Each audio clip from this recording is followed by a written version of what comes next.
मैं एक बार अंबेडकर के समय के भारतीय मीडिया को देखने लगा, रिसर्च करने लगा, खोजने लगा। एक मुझे कार्यक्रम करना था राज्यसभा टीवी पर, तो मैं ये खोज रहा था कि अंबेडकर के दौर का मीडिया अंबेडकर को कैसे कवर कर रहा था, अंबेडकर साहब को कैसे वो देख रहा था, या उनके फैसलों को, उनकी बातों को, उनकी किताबों को किस प्रकार ले रहा था। आप ताज्जुब करेंगे कि Indian main stream media Ambedkar के जीवन काल में अंबेडकर को लगभग बायकॉट किए हुए था।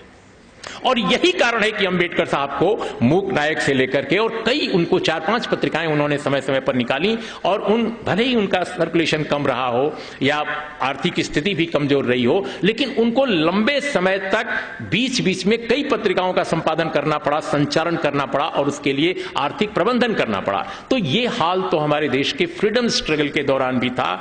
और देखिए, एक बहुत दिलचस्प बात मुझे अंबेडकर साहब के बारे में मैं कह रहा हूं, हो सकता है आपके दिमाग में कभी आया हो या ना आया हो, लेकिन कई बार सामाजिक वैचारिक आंदोलन ही मूल्यों को, विचारधाराओं को जीवित करते हैं।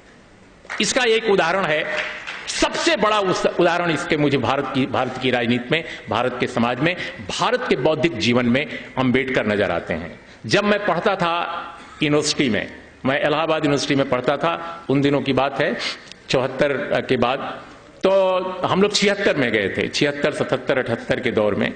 तो इलाहाबाद के जो लोग होंगे जानते होंगे कि इलाहाबाद यूनिवर्सिटी में एक रोड है जिसका नाम है यूनिवर्सिटी रोड, विश्वविद्यालय मार्ग।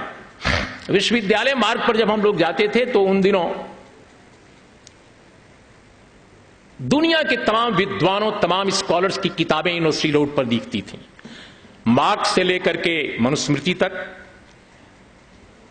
लेनिन से लेकर के गोरकी तक, एरिस्टोटल से लेकर के वाल्जाक तक, टॉल्स्टॉय से लेकर के चेखव तक। लेकिन अंबेडकर की किताबें उस दौर में नहीं मिला करती थी, कम से कम हिंदी क्षेत्र में। मैं अपने क्षेत्र के बारे में कहता हूं, एनिहिलेशन ऑफ कास्ट नाम की जो किताब, जो आज पूरे देश में इतनी पॉपुलर है, इतनी लोकप्रिय है, वह भी मैंने अपने यूनिवर्सिटी के जीवन में इलाहाबाद के किसी दुकान पर मैंने नहीं देखी, क्योंकि अगर देखी होती तो हमने जरूर खरीदी होती। अंबेडकर की किताबें बिल्कुल यूनिवर्सिटी रोड पर किताब की दुकानों पर कहीं दिखती नहीं थी। तो मैं अब फील करता हूं कई बार कि अंबेडकर साहब जब उनका निधन हुआ और जब वो जीवित थे तब भी उनको मारने की कोशिश की गई, और जब वो उनका निधन हो गया तो उनको लगता था कि भारत के इतिहास के नींव में दफना दिया गया, कि अंबेडकर का नाम, अंबेडकर के विचार कभी दिखाई ना पड़े, कभी जीवित ना हो। लेकिन कैसे जीवित हो गए अंबेडकर, और दूसरों से ज्यादा ताकत के साथ जीवित हो गए। आउटलुक जैसी बाजार की पत्रिका को भी, जो एक बड़े पूंजीपति घराने से निकलती है, जब उसने भी सर्वे कराया तो पाया कि अंबेडकर देश के सबसे बड़े दार्शनिक विचारक के रूप में सबसे अधिक पॉपुलर हैं। वो कैसे हो गए, वो किस तरह हुए?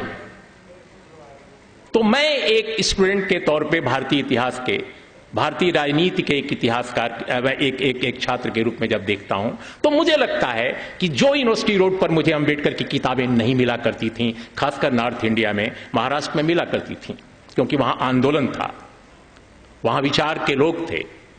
लेकिन कांशीराम नाम का आदमी अगर इस धरती पर नहीं आया होता,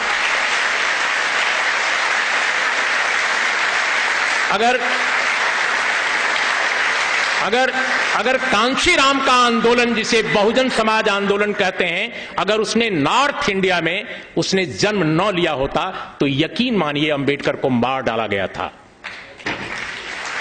अंबेडकर के विचारों को खत्म करने की पूरी साजिश की गई थी। ये कांशीराम का आंदोलन था नॉर्थ इंडिया में। मैं कम से कम नॉर्थ इंडियन हूं, मैं जानता हूं कि अगर कांशीराम का आंदोलन नहीं आता तो अंबेडकर नहीं आते।